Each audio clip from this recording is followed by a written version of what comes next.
people, welcome back to my channel. Welcome back to AK Dollars Kitchen. Yes, so today's content, I actually tried to play a little game with my friend Amelia here on what to cook for today's menu. Yes, so join me here. If it's your first time watching this channel, kindly subscribe to my channel. It's all about creating cooking content. Yes, so join me. Let's make some simple homemade yogurt, and I bet you would really love this amazing premium content. Apparently, while you can make yogurt with anything from whole milk to fat-free, most people agree that whole milk is easiest for beginners because it sets up well and also end up with a very good or thick yogurt.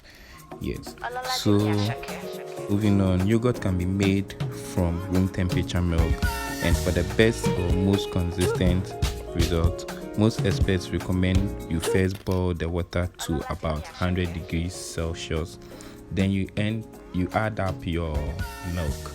Then you stir occasionally to kill the bacteria in the milk. You see, that's the pasteurization process. So you stir the milk occasionally to prevent skin from forming, and also you have to also keep a close eye on the pot.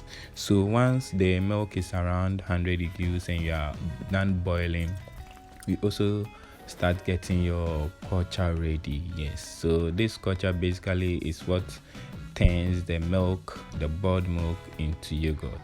So moving on, once you have heated the milk, you must let the temperature drop to 40 to 50 degrees Celsius.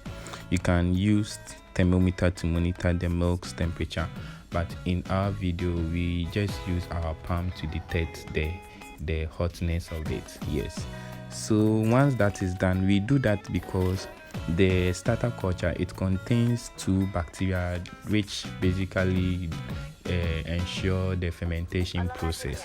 Yes, so these bacteria, which are streptococcus, Thermophilus, and Lactobacillus bulgaricus, these two bacteria work hand in hand together. They transform the lactose naturally present in the milk into lactic acid, creating the yogurt eventually. Yes, so the S Thermophilus grows better than the Lactobacillus bulgaricus in a neutral, high oxygen environment like milk. So it starts growing first. That's the S Thermophilus. It uses up oxygen and produces new compounds, which create conditions that allow the L bulgaricus to kick off its metabolism and also start to grow. So once that is done, now is the turn of L bulgaricus to take the lead by breaking some of the proteins in milk down into amino acid, and this makes it easier for S Thermophilus to collect the nutrients in which it needs to keep on growing. So as they both grow, both bacteria strain consume the lactose naturally present in milk and transform it into lactic acid. The more lactose they convert into lactic acid, the more acidic the milk becomes. And once the milk is sufficiently acidic, it begins to clump together, which changes the consistency of the milk to form a thicker product. That's the yogurt.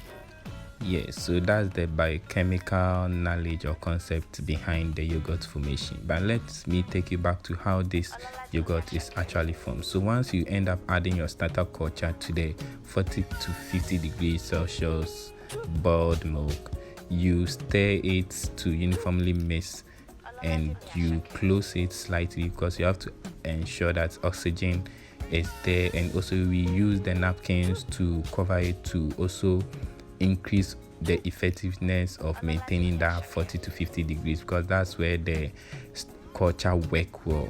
Yeah, so once that is done, we ensure the fermentation process took about 7 to 8 hours. Then after that, we refrigerate it to keep the temperature at that low degrees, and also ensure that the culture in it do not die, so that we can also use it in our next batch of production. So basically, this is how you do yogurt, and once you are done with it, you can add any sweetener of your choice. So we opted for honey.